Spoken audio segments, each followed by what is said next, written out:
Bem, sentiu a companhia do Senhor ao seu lado, cuidando de você, orientando as decisões. Ele está sempre próximo, tenho certeza disso.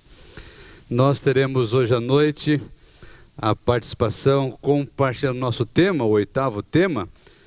O nosso irmão da igreja aqui, Manuel Moraes. É uma alegria, querido Manuel, ouvi-lo e que Deus venha abençoá-lo ao compartilhar o tema resgate dos autoconfiantes. Boa noite, irmãos. Vamos direto abrir as nossas Bíblias no 4º Evangelho, Evangelho de João.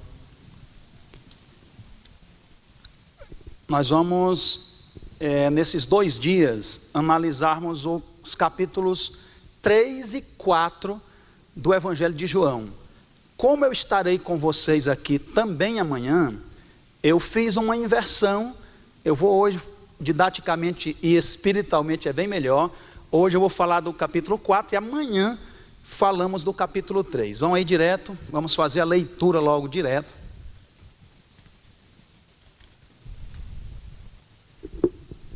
Quando, pois, o Senhor veio a saber que os fariseus tinham ouvido dizer que ele, Jesus, fazia e batizava mais discípulos que João, se bem que Jesus mesmo não batizava, e sim os seus discípulos, deixou a Judéia, retirando-se outra vez para a Galiléia.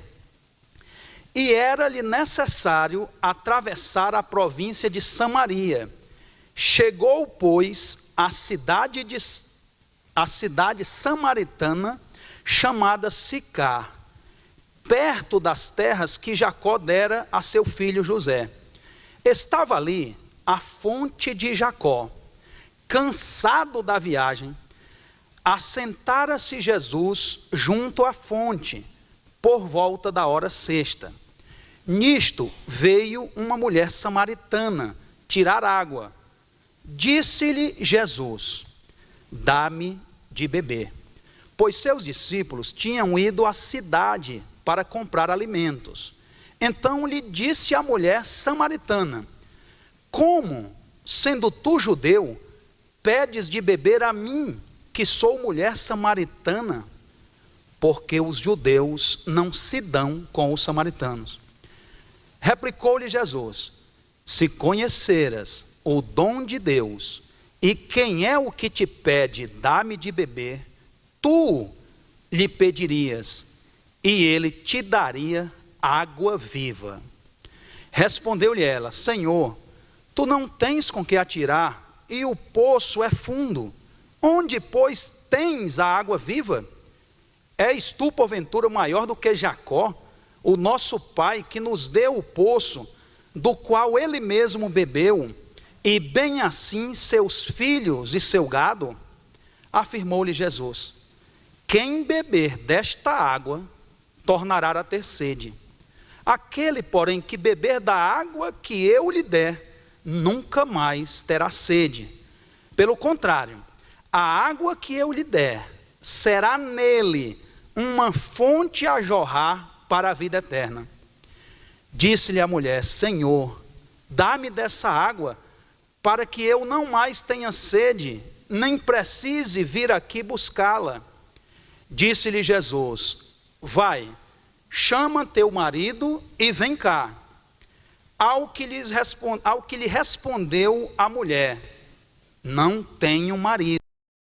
Replicou-lhe Jesus: bem, não tenho marido, porque 5 maridos já tiveste, e esse que agora tens não é teu marido.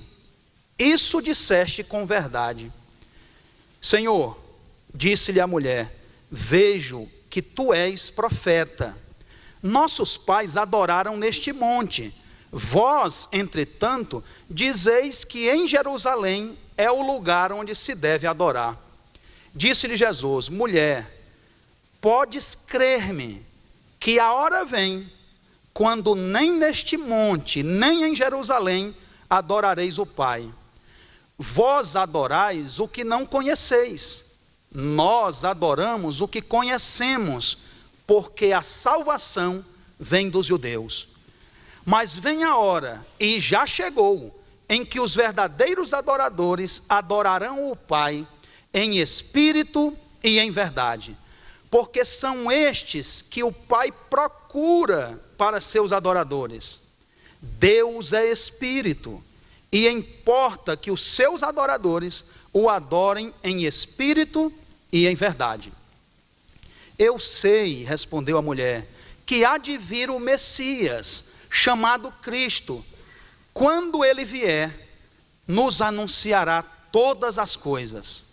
Disse-lhe Jesus: eu o sou, eu que falo contigo.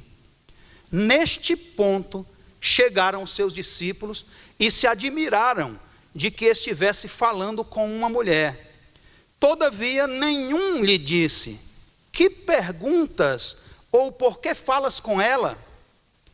Quanto à mulher, deixou seu cântaro, foi à cidade e disse àqueles homens: vinde comigo e vede um homem que me disse tudo quanto tenho feito. Será, porventura, o Cristo? Saíram, pois, da cidade e vieram ter com ele. Vamos pular agora para o 39. Do 30, vamos ler o 39. Muitos samaritanos daquela cidade creram nele, em virtude do testemunho da mulher, que anunciara: ele me disse tudo quanto tenho feito. Vindo, pois, os samaritanos ter com Jesus, pediam-lhe que permanecesse com eles, e ficou ali 2 dias. Muitos outros creram nele, por causa da sua palavra, e diziam à mulher: já agora, não é pelo que disseste que nós cremos, mas porque nós mesmos temos ouvido e sabemos que este é verdadeiramente o Salvador do mundo. Bom demais, não é, gente? Que os céus tenham tido misericórdia para com a nossa raça e deixado esse texto maravilhoso, extraído do 4º evangelho, o último livro da Bíblia a ser escrito. Esse evangelho que nós lemos agora, do evangelho de João, ele é uma obra em 5 volumes. O primeiro volume da obra, foi o primeiro que João escreveu, é o livro de Apocalipse, que está ali em último lugar na ordem canônica da Bíblia, porque fala das últimas coisas, por isso que foi colocado por último, assim como Gênesis foi colocado em primeiro lugar, mas foi escrito depois de Jó, foi o primeiro livro a ser escrito. Depois de Apocalipse, João sai da sua ilha prisão de Patmos, e já velhinho, foi servir em Éfeso, uma comunidade cristã. Ali ele escreveu 1 João, 2 João e 3 João, e por último, lá no ano 117 da nossa era cristã, ele escreve esta obra maravilhosa. E olhem a responsabilidade. No seu trabalho secular, João remendava redes. Ele consertava buracos em redes. E coube a ele, João, fechar a ordem canônica da Bíblia. Tudo que os céus ainda quisessem dizer aos homens por meio da Bíblia, coube a João, no seu ministério remendador, dizer. Ele fecharia a Bíblia, não a profecia. Os céus ainda queriam se comunicar com a família humana, porque se não houvesse mais mensagem profética, Paulo não teria dito: aspirai a todos os dons, mas aspirai principalmente ao dom da profecia. Porque principalmente nós, dessa geração, nós, após 1798, que vivemos o tempo do fim, nós precisamos de mensagem especial, e muitas vezes voltar o povo para a Bíblia. Eu gostaria de explicar para vocês o contexto do que está acontecendo aqui. Eu vou anunciar qual é a minha meta, para que cada passo meu e de vocês seja para a gente realizar essa meta. Qual é a minha meta hoje? É desnudar esse texto para vocês. Porque o que vocês têm em casa? É o texto. Se vocês entenderem esse texto, Deus vai poder falar com vocês sempre que vocês voltarem a Ele. Se vocês entenderem o que aconteceu aqui nesse texto, nesse episódio, Deus vai poder sempre se revelar com vocês. Então o que eu gostaria de combinar? Eu vou voltar a ler todo o texto de novo, explicando o que aconteceu aqui. E eu queria que todo o texto que eu citar, nesses poucos minutos que estarei com vocês, vocês anotassem e em casa, com oração, lessem todos os textos. Esse e os textos paralelos que nós vamos estudar para nos ajudar. Em Gênesis 12, nós temos o chamado de Abraão. Já ouvi até as canetas riscando o papel. Gênesis 12. Gênesis 12, Abraão é chamado. E lá em Abraão gerou quem, gente? Isaac. Isaac gerou Jacó. Jacó teve 12 filhos. Em Gênesis 32, 28, Jacó teve o seu nome comutado para Israel. Então, os 12 filhos de Jacó formaram o quê? As 12 tribos de Israel. Elas vieram das linhagens dos 12 tribos de Jacó, que teve o seu nome mudado para Israel. Essas 12 tribos, no início, elas eram governadas diretamente pelo braço poderoso de Deus. Eles viviam uma teocracia. Deus governa. Para que coisa melhor do que ser governado por Deus? Eles, imitando as nações pagãs, pediram a Deus um rei. Lá em 1 Samuel 8, já estou ouvindo as canetas anotando. 1 Samuel 8, o povo pede um rei. E aí Deus dá um rei para o povo de Israel. Quem foi o primeiro rei ungido? Foi Saul, né? Lá em 1 Samuel 10, 17, anotem. 1 Samuel 10, 17, Saul é ungido rei. Aí o segundo rei foi Davi. O terceiro rei foi Salomão, que reinou por 40 anos. E durante esses 3 reinados, as 12 tribos eram unidas. Era um só povo de Deus. Mas com a morte de Salomão, o que aconteceu? O filho dele, Roboão, não tinha carisma, não era carismático e não soube congregar as 12 tribos. Houve uma rebelião do servo de Salomão, o Jeroboão. Ele ficou com as 10 tribos do norte e o filho de Salomão com as 2 tribos do sul, Judá e Benjamim. Então nós tivemos 2 reinos, o reino do norte ou o estado de Israel, e o reino do sul, ou o estado de Judá. Então nós tínhamos o reino do norte, que a capital era Samaria. Olha o texto de hoje, a mulher samaritana. A capital era Samaria, as 10 tribos. O reino do norte, a capital era em Samaria. O reino do sul, capital em Jerusalém. Só que o povo do norte apostatou e passou a adorar deuses falsos, se misturaram com nações pagãs. E aí, em 722, nós temos o segundo cativeiro do povo de Deus. Qual foi o primeiro cativeiro? 1445, quando o povo ficou cativo lá no Egito. Levou 430 anos para que Deus levantasse um libertador, Moisés. Primeiro cativeiro lá em 1445. Aí o segundo cativeiro em 722 a.C., o rei Sargão II destrói as 10 tribos do norte e leva o povo para a Síria. Anotem aí, 2 Reis, mas essa eu gostaria de ler. 2 Reis, vamos lá. 2 Reis 17, vou ler só um versículo, só o 23. 2 Reis 17, 23. Vamos ler juntos. Estou vendo o pessoal anotar e estou gostando demais. Até que o Senhor, na sua Bíblia está todo em caixa alta? Está, né? Quando está todo em caixa alta, é o nome de Deus, é Iavé, Jeová. Eles, quando substituem o nome de Deus, Iavé, o tetragrama sagrado, eles botam todo em caixa alta. Quando é Senhor em minúsculo, geralmente é Adonai. No Novo Testamento vai ser Kyrios, Senhor mesmo. Então aqui, ó, até que Jeová O que aconteceu aí, gente? Afastou a Israel. Quem é Israel? Ou Efraim? As 10 tribos do norte, tá?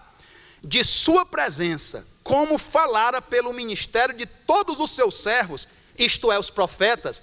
Não foi sem aviso, viu, Rosnaldo, que isso aqui aconteceu. Muitos profetas tentaram trazer o reino do norte de novo para Deus. As maldades deles estão lá em 1º e 2º Reis, para vocês lerem.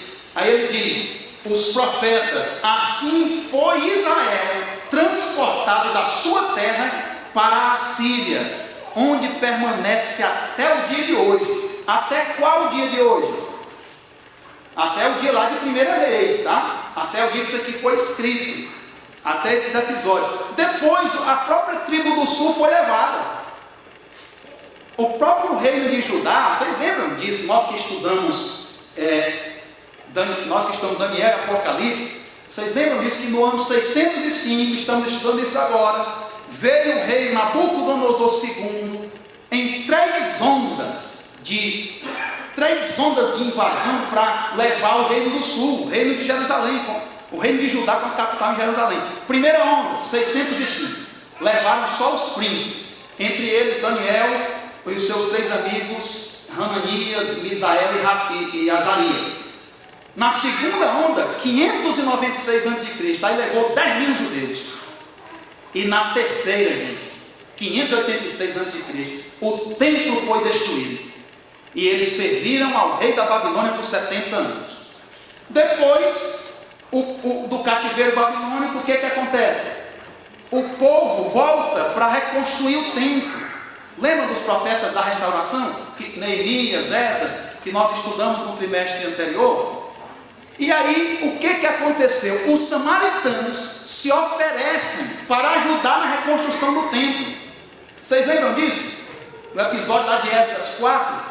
E o povo judeu não aceitou a ajuda dos samaritanos. O que eles fizeram? Dirigidos pelo rei Manassés, aquele que foi expulso de Jerusalém por Neemias, eles construíram um templo para os samaritanos no Monte Gerizim. E aí, depois que tiveram um templo, passaram a ser uma religião cismática e rival. Aí o ódio foi grande. Havia 2 religiões, só que o ódio dos judeus era muito grande, e o dos samaritanos também, tá? De ambos os lados, na verdade, os samaritanos passaram a ser um povo violento e radical. Todos os outros povos, não somente os judeus, evitavam ter contato com eles. E aí, eles adoravam no Monte Gerizim, fizeram o templo deles lá em 432 a.C., 432, em 128 a.C., portanto, antes do que nós vamos estudar agora, o templo deles foi destruído por João Elcano. E em 63 a.C., Pompeu anexou a Samaria, a província da Síria. Então, olhem para cá, bem fácil, ó. A Palestina, ou terra de Canaã, dos tempos de Jesus, era uma faixa vertical de terra, de 200 quilômetros só, era a Palestina ou terra de Canaã.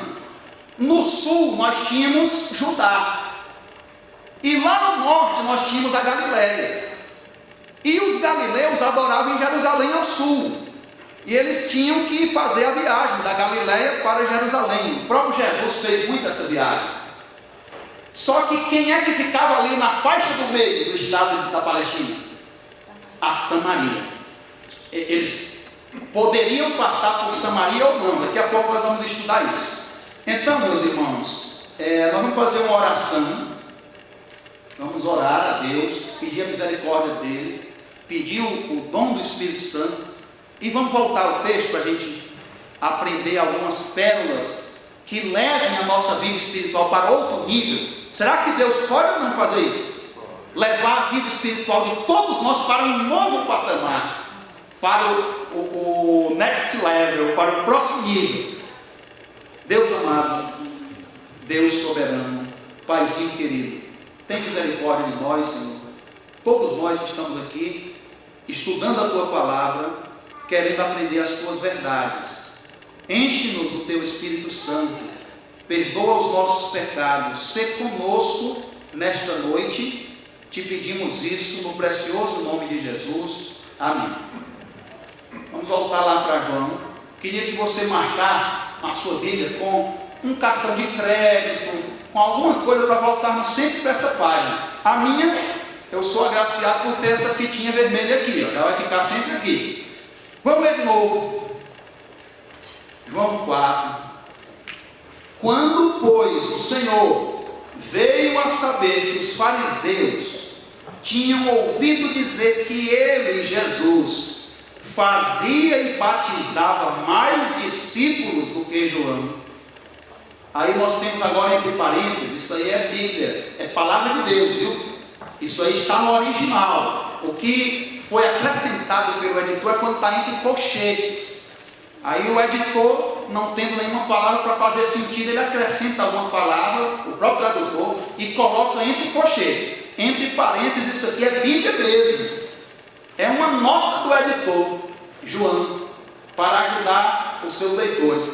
Se bem que Jesus mesmo não batizava, e sim os seus discípulos. Gente, apenas João, o remendador, mostra o ministério de Jesus na Judéia. Ele começou na Judéia. O ministério dele durou cerca de 8 meses. Esse episódio aqui do Poço de Jacó aconteceu no final do mês de janeiro do ano 28 depois de Cristo. Era o finalzinho de janeiro do ano 28. Acontece esse episódio aqui da mulher samaritana e Jesus no poço. Mas ele passou 8 meses. Alguém me diz por que ele começou o seu ministério em Jerusalém? Era para dar uma chance àquele povo. Eles deveriam mostrar Cristo ao mundo. E Cristo começou com eles. Vamos lá em Lucas capítulo 4, só para vocês entenderem uma coisa, ó. Aí em Lucas 4, ali logo em cima, ó, nós começamos com a tentação de Jesus, né? Começa com a tentação de Jesus. Aí lá no versículo 14 de Lucas 4, já vai aqui, ó. Então Jesus, depois da tentação do deserto, o que Lucas já começa? Então Jesus, no poder do Espírito, regressou para a Galileia, e a sua fama correu por toda a circunvizinhança, e ensinava nas sinagogas, sendo glorificado por todos. Aí agora vai mostrar aquele episódio que ele lê na sinagoga, na sua própria cidade de Nazaré, e é rejeitado pelos seus. Vocês notaram que ninguém fala do ministério de Jesus na Judéia e em Jerusalém? Só João. Os 3 evangelhos são chamados de evangelhos sinóticos. Significa, o que é sinótico? Olhar do mesmo lugar. Eles apresentam uma narrativa semelhante dos episódios de Cristo. Mas o livro de João é outra coisa. Quem aqui não leu ainda João, você tem que fazer isso urgente. Você tem que chegar à sua casa, se ajoelhar e ler o livro de João de joelhos, com urgência. Apenas 10% do livro de João é o material tratado nos sinóticos. 90% é o ministério de Jesus em Jerusalém, as coisas que aconteceram na Judéia em geral e em Jerusalém especificamente. 90% é um livro, só ele mostra o episódio que nós vamos ler agora, da mulher samaritana, o ministério de Jesus na Samaria, só o evangelho de João. Então, aqui diz, vamos voltar para o nosso texto, que Jesus mesmo não batizava. Provavelmente, gente, era para evitar partidarismo dentro da igreja. Já pensou? Os que iam se ufanar dizendo, eu fui batizado diretamente pelo mestre. Ele mesmo era um ministério delegado. Paulo fazia algo semelhante. Vamos ver lá em 1 Coríntios, pastor Joaquim. 1 Coríntios, capítulo 1. Vamos lá no versículo 14. 1 Coríntios 1, versículo 14. O que diz aí? Ó? Olha Paulo. Dou graças. Está entre colchetes aí para vocês? O a Deus? Tá, né? Aí foi o editor, viu? Era ele não tinha uma palavra, ele botou aquela palavra, não estava no original, mas quando é parênteses é texto inspirado. Ó, dou graças a Deus, é claro que ele estava dando graças a Deus, né? Porque a nenhum de vocês eu batizei. Olha, Paulo dizendo que não batizou nenhum ali daquela comunidade dos coríntios. Porque a nenhum de vocês batizei, exceto Crispo e Gaio, para que ninguém diga que fostes batizados em meu nome. Batizei também a casa de Estéfanas. Além deste, não me lembro se batizei algum outro, porque não me enviou Cristo para batizar, mas para pregar o Evangelho. Olha, ele colocando o ministério da palavra como muito superior até o ministério do batismo, para pregar a palavra, para que se não anule a cruz de Cristo. E Cristo também não batizou ninguém, era um ministério delegado. Voltando lá ao nosso texto de João 4, versículo 4: e era-lhe necessário atravessar a província de Samaria. Gente, era necessário a quem? Vamos fazer uma análise sintática desse texto? Era-lhe. Esse lhe, ele nunca é objeto direto, sempre é um objeto indireto, assim como o, a, os e os sempre são objeto direto. O lhe é sempre um objeto indireto. Quem é o lhe aí? Era necessário a Jesus, a ele. Não era uma necessidade geográfica. Pelo contrário, os judeus piedosos, eles não iam, Pedro, por Samaria. Havia 3 caminhos para você chegar da Judéia para a Galileia. Primeiro caminho, vai pela costa do Rio Jordão direto. Esse era o primeiro. Pouca gente fazia porque era muito difícil. Agora o segundo era o que os judeus mais faziam.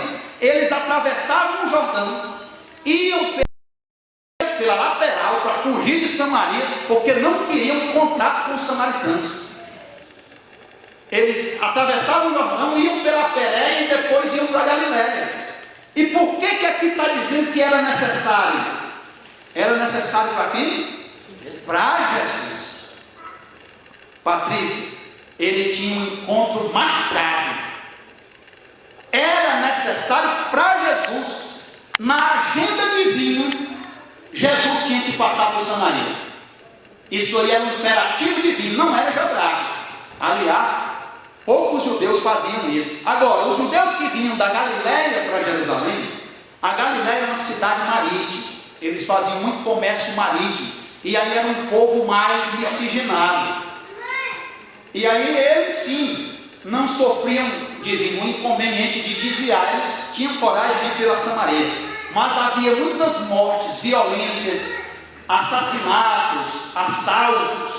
Alguns samaritanos armavam emboscada para os judeus que vinham adorar em Jerusalém, passando por Samaria. Os judeus não consideravam os samaritanos judeus, eles os consideravam estrangeiros. Eles, samaritanos, se consideravam judeus descendentes de Jacó, por meio de José e Efraim. Eles tinham, Pedro, só o Pentateuco, não tinha nada mais. Eles só tinham Gênesis, Êxodo, Levítico, Números e Deuteronômio, só o Pentateuco. Os profetas, a Haftará, eles tinham a Paraxá, que era a lei. A Haftará e os escritos, eles não tinham. Eles não tinham uma revelação completa, porque depois do cativeiro deles, lá na Síria, eles se tornaram uma raça miscigenada, uma cultura híbrida e uma religião sincrética. Então, eles tinham na raça a miscigenação, o hibridismo cultural e o sincretismo religioso. Aí o judeu achava que eles tinham perdido, que eram estrangeiros, não eram considerados judeus. Aliás, vocês têm aí a lembrança de alguns episódios que Cristo ou a Bíblia aproveita para falar da conversão de um samaritano, não tem? Você não lembra de alguma coisa? Porque a mensagem, pastor Rosnaldo, era a seguinte: se até um samaritano pôde ter sua vida transformada, nenhum judeu ou gentio pode duvidar que o Espírito Santo possa transformar a vida de uma pessoa. A mensagem era essa. O que está lá em Lucas 10? O bom samaritano. Cristo falou, quem fez o bem foi, o único que fez o bem foi um samaritano. Lembra dos 10 leprosos que foram curados? Qual foi o único que voltou? Era um samaritano. Lucas 17:11. Foi só um samaritano que voltou. Lembra de João e Tiago? Pediu para descer, perguntou a Cristo se podia pedir para descer fogo do céu. Sabe que cidade era aquela? Lá em Lucas 9, do 54 ao 56, era Samaria, eram samaritanos. Olha como era a hospitalidade dos samaritanos para os judeus. Vamos lá, vamos aproveitar e vamos ver Lucas 9. Olha que hospitalidade interessante. Lucas 9.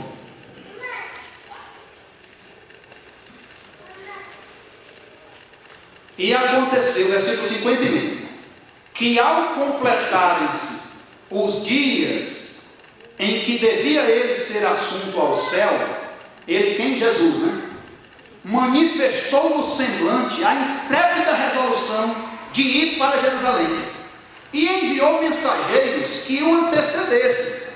Indo eles, ou seja, os mensageiros, entraram numa aldeia de samaritanos para lhe preparar pousada, mas não o receberam, porque o aspecto dele era de quem decisivamente ia para Jerusalém. Aí eu não entendo isso aqui.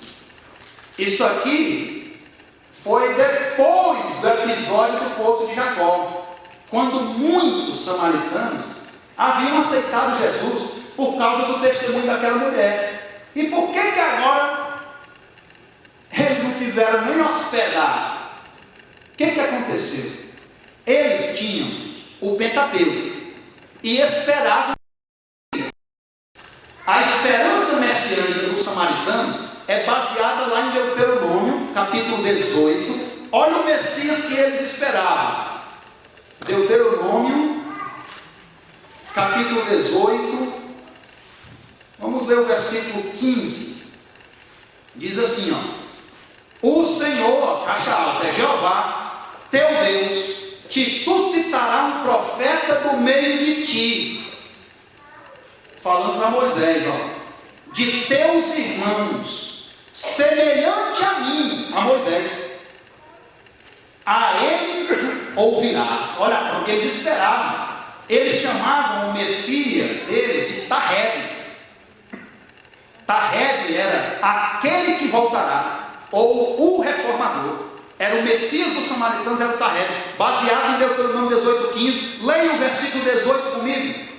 Suscitar-lhes-ei um profeta do meio de seus irmãos, semelhante a ti, a Moisés, em cuja boca porei as minhas palavras, e ele lhes falará tudo o que eu lhe ordenar.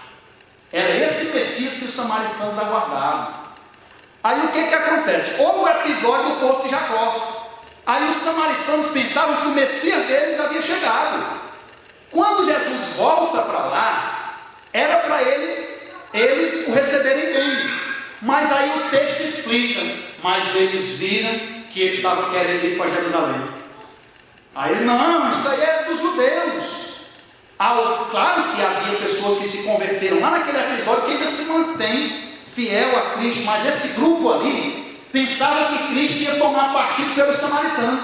Mas o texto diz que eles não receberam. Por quê? Porque o aspecto deles era de quem ia para Jerusalém, ou seja, ele ainda estava envolvido com as coisas dos judeus. Vamos voltar lá para o nosso texto, João 4, versículo 5. Chegou, pois, a uma cidade samaritana chamada Sicar, perto das terras que Jacó dera a seu filho José. A única vez que cidade é mencionada em toda a Bíblia aqui. Sicar. Não confunda com Siquém. Sicar é a moderna cidade de Ascar. E Siquém, que é bíblico, é a cidade atual de Nabus. Siquém foi a cidade que Jacó deu a José e por herança, e os seus filhos. Foi Siquém. Mas aqui é Sicar. O que diz o texto? É perto de Siquém. Não é a própria Siquém. Aqui é Sicar, perto das terras.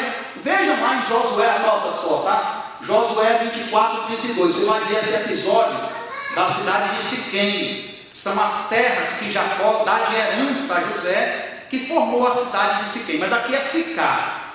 Quando chegou, pois, a uma cidade samaritana chamada Sicar, perto das terras que Jacó dera a seu filho José, estava ali a fonte de Jacó, cansado da viagem. Olha, eu me arrepiando, gente. Jesus, que criou todos os mares, o Deus infinito, que sem Ele nada foi feito, assumiu a nossa humanidade também. Ele se ligou com a nossa raça por laços que nunca mais desaparecerão. E cai por terra o docetismo. Docetismo é uma heresia que dizia que Cristo não era humano, que ele apenas tinha uma aparência de humano, é como se fosse um fantasma. Olha, isso aí sempre foi Deus, ele não era humano. A mensagem bíblica é que Jesus era 100% homem e 100% Deus. Cai por terra alguns gnósticos que acham que Cristo era apenas humano e que ele foi tomado pelo Cristo no batismo e que o Cristo o abandonou na morte. Cristo era só um homem. Cristo era verdadeiramente homem e era verdadeiramente Deus. Ele foi o primeiro, o único e o último ser teantrópico. Nós usamos isso em teologia. Teantrópico. Ele misturou as duas naturezas. Ele é 100% homem e 100% Deus. E aí, ele cansado, gente, olha, ele diz assim, cansado da viagem, eles haviam saído de manhã cedo, eles já tinham caminhado 30 quilômetros, meu amigo. Isso aqui foi por volta de meio-dia, 30 quilômetros de viagem. Aí ele, cansado da viagem, assentara-se Jesus junto à fonte. A preposição grega aí para junto a é sobre, porque tinha uma construção de cimento ao redor dessa fonte. Ele se sentou em cima da fonte. Ele se senta por volta da hora sexta. Que horas são? No cômputo judaico começa às 6 da manhã, meio-dia. Por volta de meio-dia, nisto veio uma mulher samaritana. Tem traduções que verteram mal. Veio uma mulher de Samaria. Não é a mesma coisa. Por que ela viria de Samaria pegar água aqui no poço de Jacó, se havia diversas fontes pelo caminho? Agora, de linhagem samaritana. Aí diz tudo para o texto. Todo o conflito entre judeus e samaritanos. Não era uma mulher de Samaria, era uma mulher samaritana. Tirar água. Gente, por que essa mulher veio meio-dia? As mulheres vinham no pôr do sol. Ninguém vinha no sol a pino, escaldante. Elas vinham em grupo, todas as moças, e no pôr do sol. Por que essa veio sozinha ao meio-dia? Era uma mulher proscrita socialmente. Quantas vezes ela foi desprezada naquele poço? Ela tinha que vir só, tentou no começo vir com o grupo, mas a pressão social era muito grande. Ela não tinha uma vida de acordo com a lei. Ela tinha uma vida imoral, contra a lei.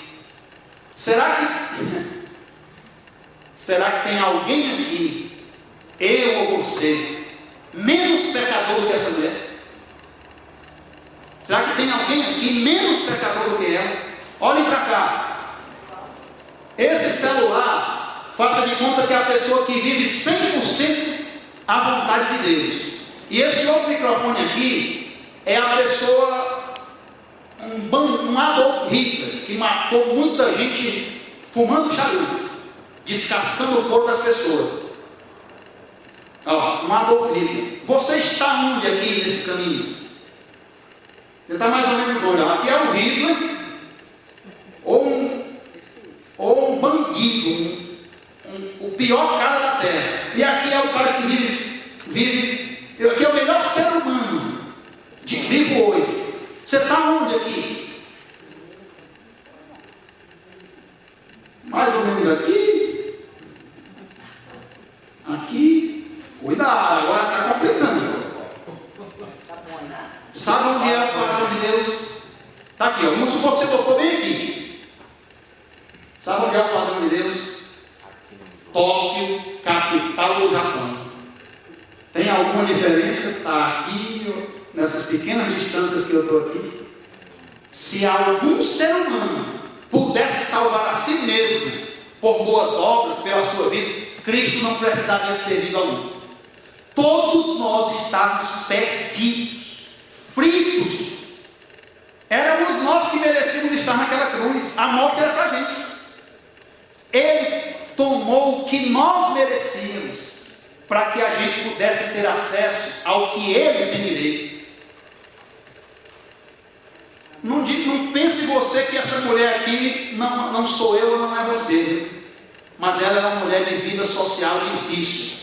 Vivia em pecados, acusada, não tinha crédito nem reputação social. E Jesus se dirige para ela: dá-me de beber. O que ela diz? Aí o 8, pois seus discípulos tinham ido à cidade para comprar alimentos. Qual cidade? A cidade de Sicar, 1.200 metros à frente, 1,2 quilômetros à frente estava a cidade que os discípulos foram. Jesus parou. A mulher no início só viu um viajante empoeirado e cansado. E aí ele diz: dá-me de beber. Mas quando ele fala, ele se entrega por causa do sotaque. Lembra lá de Juízes, capítulo 12, versículos 5 e 6, estão anotando, Juízes 12, 5 e 6, que os efraimitas tinham um sotaque, que eles pronunciavam Sibolete, igual os samaritanos, eles pronunciam Sibolete, e os judeus, Shibolete. Os efraimitas nem os samaritanos conseguem dizer Shibolete, eles falam Sibolete. Esse mesmo fonema tem a expressão aramaica de dar e de beber. Está escrito em grego, mas Jesus falou ali em aramaico. A língua hebraica estava quase morta na época já. A língua padrão era o grego e o aramaico. E em aramaico, quando diz dar e de beber, tem esse que tem diferente o judeu do samaritano. Era um judeu. E a outra coisa eram as vestes. As orlas dos samaritanos eram azuis. As dos judeus eram brancas. Já dava para ver na hora também. Aí ele terminou de falar, ela levanta a cabeça: judeu. Com esse sotaque de cearense aqui, assim que eu abro a boca, você sabe que minha cidade é Fortaleza. Claro, maravilhosa. Ele disse: dá-me de beber. Ela, opa, o que ela responde? Então lhe disse a mulher: como, sendo tu judeu, pedes de beber a mim, que sou mulher samaritana? Entre corchetes ou entre parênteses? Está aí agora, parênteses. Então é inspiração mesmo, é uma nota do editor para ajudar os leitores não judeus. Só que no caso de hoje não ajudou os leitores não judeus da época, porque os judeus não se dão com os samaritanos. A tradução não foi, você vai entender nunca. Esse é um dos versículos mais curiosos. Por que a mulher se admira de Jesus pedir de beber, se na cultura oriental a água era chamada de um dom de Deus? Os árabes do deserto, os beduínos, eles desviavam a rota deles para dar de beber a alguém que estava com sede. Era um dever deles, era uma obrigação. Ninguém do Oriente estranharia o judeu ou samaritano pedir água, porque na água todo mundo virava igual, com a água, viu só? Ninguém estranharia outra pessoa pedir água, seria normal. E esse é um versículo mais curioso que a gente leu até agora. Por que ela se admira de ele estar pedindo água se seria normal? A água era chamada de um dom de Deus. Essa palavra vai aparecer aqui, o dom de Deus. A verdade, o segredo está no verbo aqui. Esse verbo aqui, os judeus não se dão. O verbo grego é sugikromai. Sabe o que é sugikromai? Não usam com.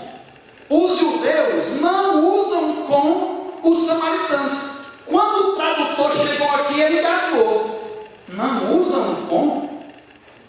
Eu vou botar não se dão, porque ele conhecia a história de rivalidade entre samaritanos e judeus.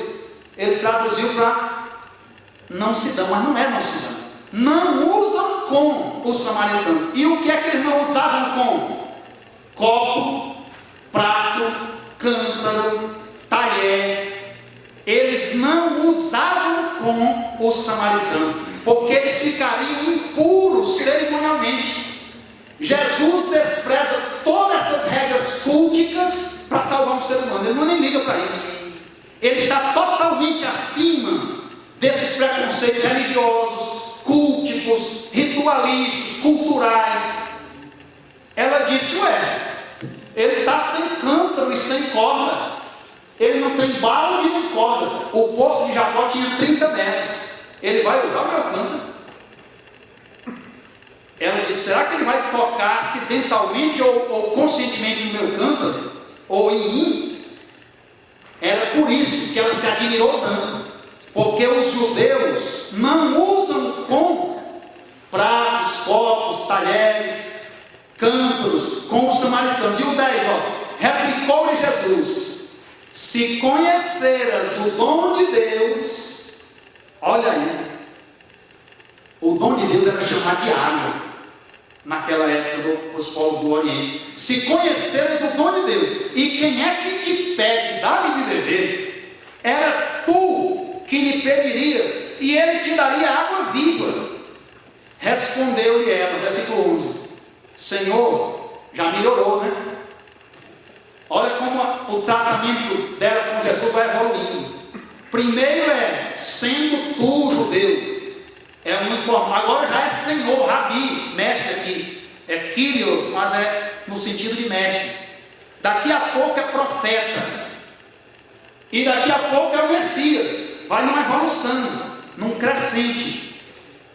Jesus diz assim, eu versículo 11, ela responde, se tu não, respondeu, Senhor, tu não tens com que atirar, e o poço é fundo, onde pois tens a água viva? É um padrão no Evangelho de João, capítulos 3, 4 e 5, Jesus diz uma pérola dos céus, aí o interlocutor entende de forma literal, e ele expressa isso na forma de perguntas idiotas.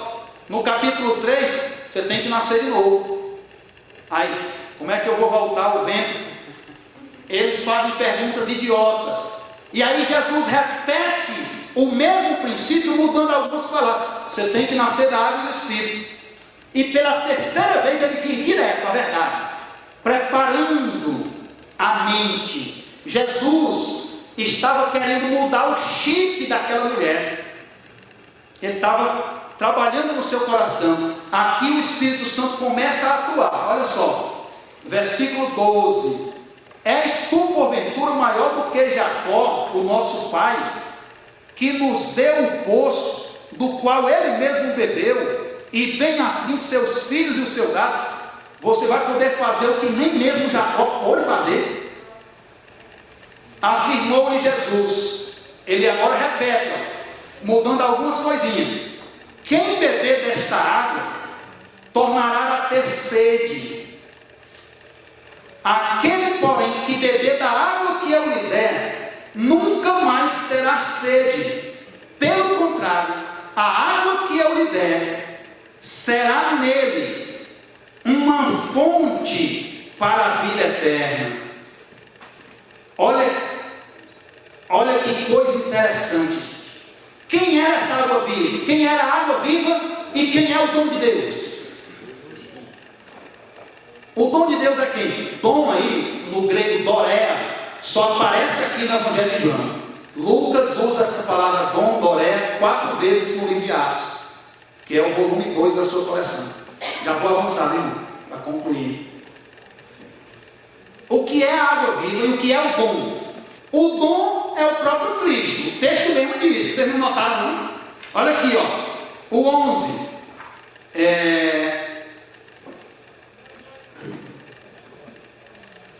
O 10, replicou-lhe Jesus: se conheceras o dom de Deus, esse "e" é um conectivo de 2 predicativos, significa isto é.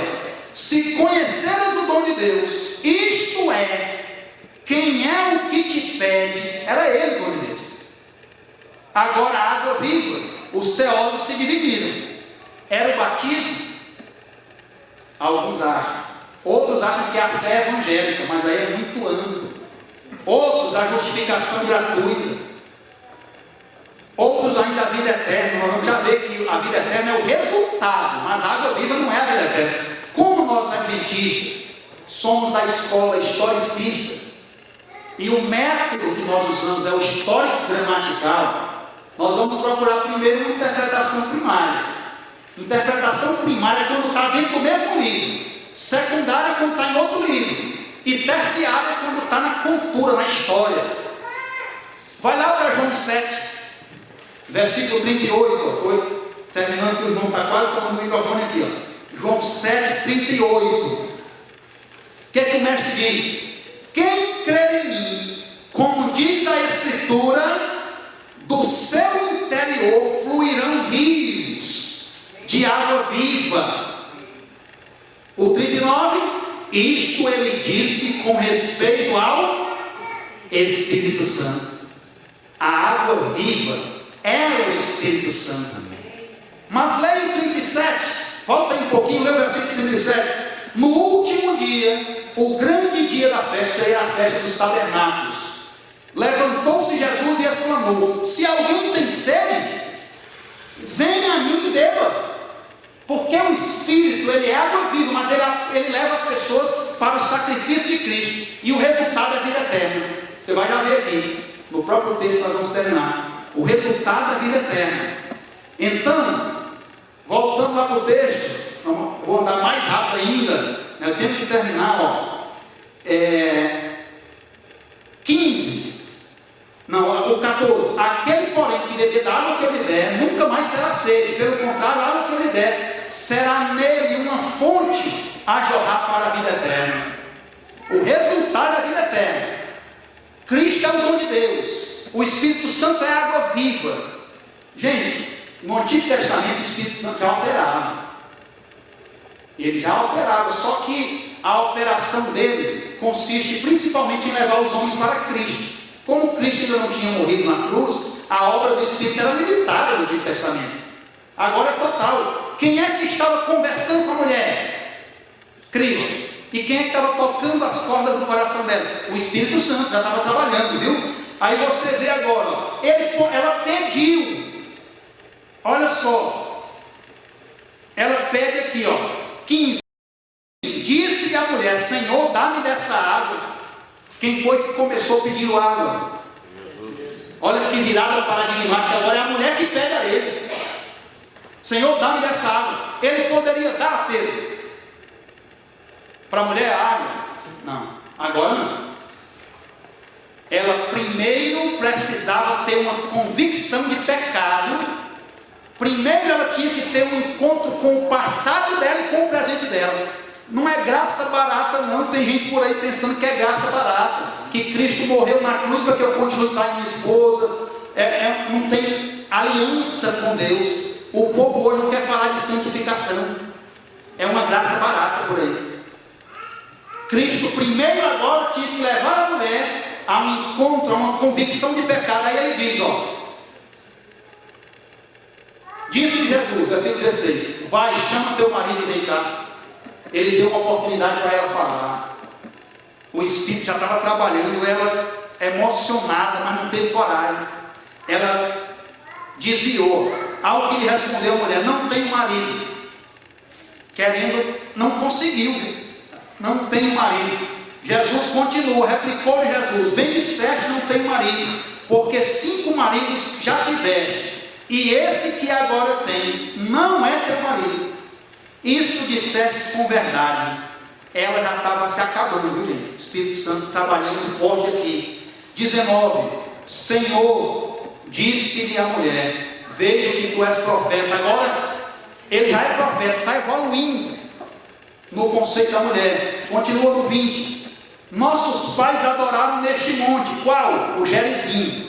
Mas vocês quem? Os judeus, dizem que é em Jerusalém é o lugar onde se deve adorar. A cidade de Sicar ficava entre os 2 montes, o monte Ebal, onde ficava Jerusalém, e o monte Gerizim. Ela apontou com a mão: ó, nossos pais adoram aqui no monte Gerizim, e vocês adoram ali. Onde é que eu levo a oferta pelo pecado? É aqui ou ali? Ela estava convicta do pecado dela. Ela não mudou de assunto, ela apenas queria continuar fazendo. Ela precisava de um cordeiro, de um templo e de um sacerdote. Ela estava diante de Cristo, o Cordeiro de Deus que tira o pecado do mundo. Ela estava para onde o templo apontava, para Cristo. E ela precisava de um sacerdote. Cristo era sacerdote segundo a ordem de Melquisedeque, que precedia o sistema levítico. A linhagem dos sacerdotes tinha que vir da tribo de Levi. Ele não podia, porque ele era da tribo de Davi, ele era descendente de Davi. Mas a ordem de Melquisedeque era anterior ao sistema levítico. Ele era sacerdote para sempre, segundo a ordem de Melquisedeque. A mulher estava com Cristo ali na frente. Interessante, né? Aqui ela diz: o poço é fundo, porque água viva era a água que brota da fonte. Os judeus chamavam de água viva quando corria. Água parada era água morta. Os judeus só batizavam as pessoas em água viva. Claro que aquela poço de Jacó era água morta, era água parada, mas lá embaixo tinha uma fonte. Aí ele disse: eu vou te dar água viva. Ela: mas Senhor, você não consegue chegar, você não tem corda nem embaixo para chegar lá na água viva, lá na fonte que está brotando. Ele estava falando, gente, não era da cacimba. Cacimba, aqui a linguagem, a palavra grega é frear, por daí que vem lençóis freáticos. Ele estava falando da fonte da água na vida, que era Peg, em grego. A mulher perguntando: onde é que eu levo? Aí Jesus, ó, João 4, 5. Disse Jesus: mulher, podes crer.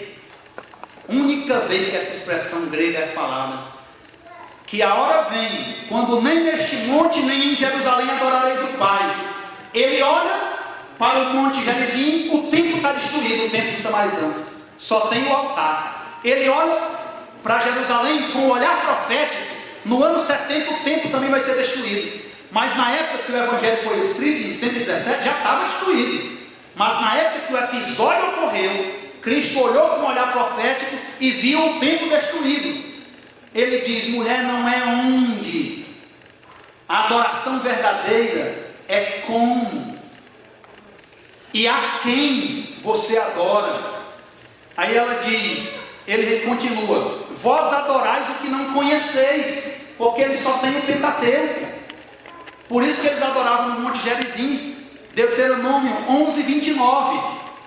Lá diz que pronunciareis as bênçãos para o Monte Gerizim e as maldições para o Monte Ebal, para Jerusalém.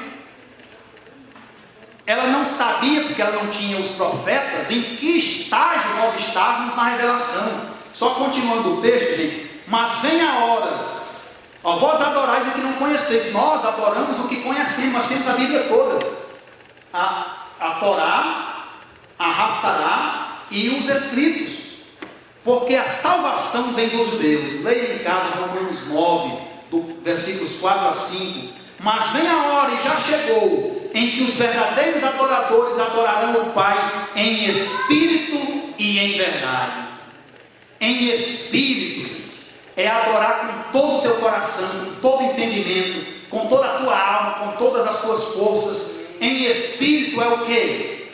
É adorar com sinceridade, mas não basta.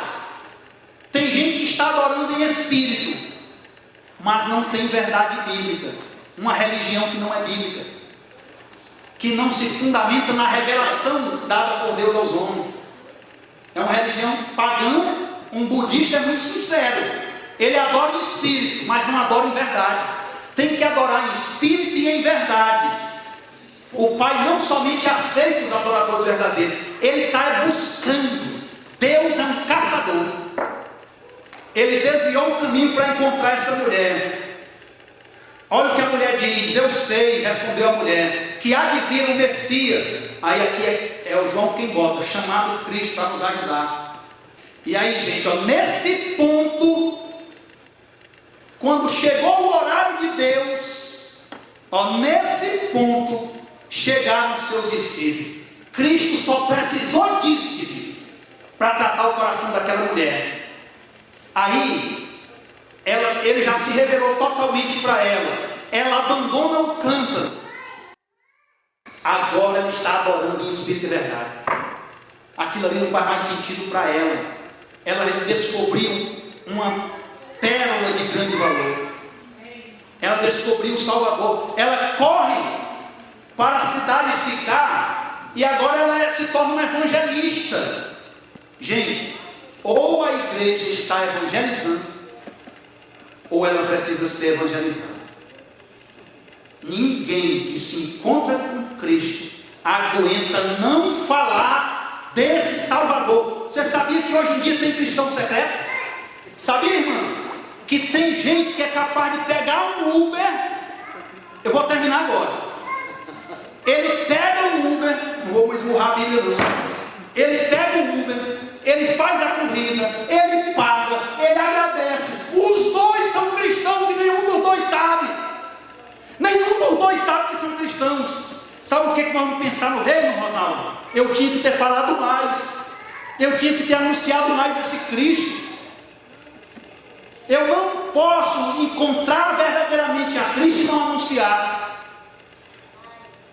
Eu não tive um encontro com Cristo se eu não falar desesperadamente dele. Como é que pode? Os dois eram crentes. Nenhum dos dois sabe que o outro é servo de Cristo. Irmãos, que Deus tenha misericórdia de nós. Entrega o teu caminho ao Senhor. Confia nele. E o mais ele vai fazer. Amém.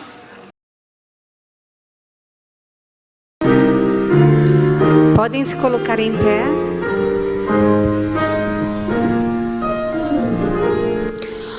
Hoje eu encontrei mais uma